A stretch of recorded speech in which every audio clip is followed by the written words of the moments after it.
তোমাদের কাউন্সিল থেকে যে প্রশ্নগুলি দেয়া হয়েছে কতগুলো সেট সেট মডেল কোয়েশ্চেন এবং টপিক ওয়াইজ কিছু কোয়েশ্চেন সেটাই তোমাদের সামনে তুলে ধরবো। তার আগে তোমাদের যে বিষয়টি জানা প্রয়োজন সেটি হচ্ছে যে কোন পার্ট থেকে কত নম্বরের প্রশ্ন তোমাদের করতে হবে।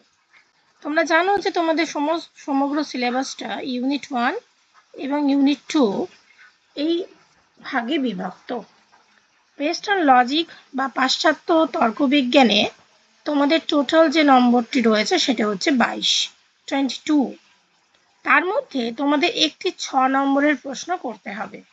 এই 6 নম্বরের প্রশ্নের জন্য যেটা সবচেয়ে বেশি ইম্পর্টেন্ট সেটা হচ্ছে মিলের পদ্ধতিগুলো। মিলের পদ্ধতি থেকে একটা প্রশ্ন তোমরা পাবেই এবং আরোহ অনুমানের যে প্রকৃতি রয়েছে সেখান থেকে একটা প্রশ্ন আসতে পারে। তোমরা যদি মিলের পদ্ধতিগুলো ভালো করে পড়ে যাও সেখান থেকে একটা 6 নম্বরের প্রশ্ন তোমরা পাবে।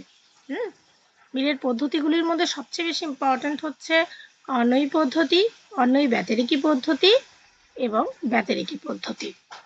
তারপর দেখো এখানে 6 নম্বরের প্রশ্ন করতে হবে একটি এবং তোমাদের 6 নম্বরের প্রশ্ন থাকবে দুটি, অর্থাৎ দুটি থেকে একটি প্রশ্ন তোমাদের নির্বাচন করে করতে হবে। তারপর দেখো দুটো কোয়েশ্চেন করতে হবে, মার্কস থাকবে 3। দুটো কোয়েশ্চেন করবে, মার্কস থাকবে 3, তাহলে 3 নম্বরে দুটো প্রশ্ন তোমাদের করতে হবে এবং তোমাদের প্রশ্নের সংখ্যা থাকবে 4টি।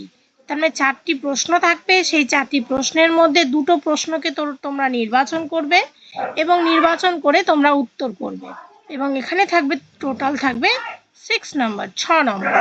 ঠিক আছে? আচ্ছা, তারপরে দেখো শর্ট আনসার থাকবে, সেখানে তোমাদের টোটাল 10টা প্রশ্ন দেয়া থাকবে যার মধ্যে 5টা প্রশ্ন তোমাদের করতে হবে এবং প্রতিটির নম্বর থাকবে 2 করে, টোটাল থাকবে 10। ঠিক আছে? আচ্ছা, এরপর দেখো কন্টেম্পোরারি ইন্ডিয়ান থটস অর্থাৎ সমকালীন যে ভারতীয় দর্শন সেখান থেকে 2 নম্বরের কোনো প্রশ্ন তোমাদের থাকবে না। 3 নম্বরের প্রশ্ন থাকবে কটা? দুটো, যেখানে 4টে প্রশ্ন দেওয়া হবে, 4টে প্রশ্নের মধ্যে দুটোকে তোমরা নির্বাচন করবে এবং দুটি প্রশ্ন করবে, দুটি প্রশ্নের প্রতিটির মার্কস থাকবে 3 করে আর টোটাল থাকবে 6। এবং আরও একটা বিষয় সেটা হচ্ছে তোমাদের 6 নম্বরের লজিক থেকে যেমন একটি প্রশ্ন করতে হয়েছিল এখানে তোমাদের দুটি প্রশ্ন করতে হবে।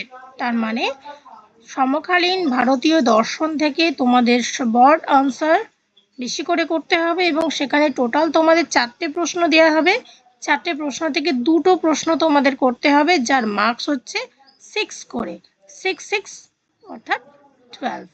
ওকে, টোটাল থাকবে 18 নম্বর। এই হলো তোমাদের যে মার্কস ডিভিশন সেটা।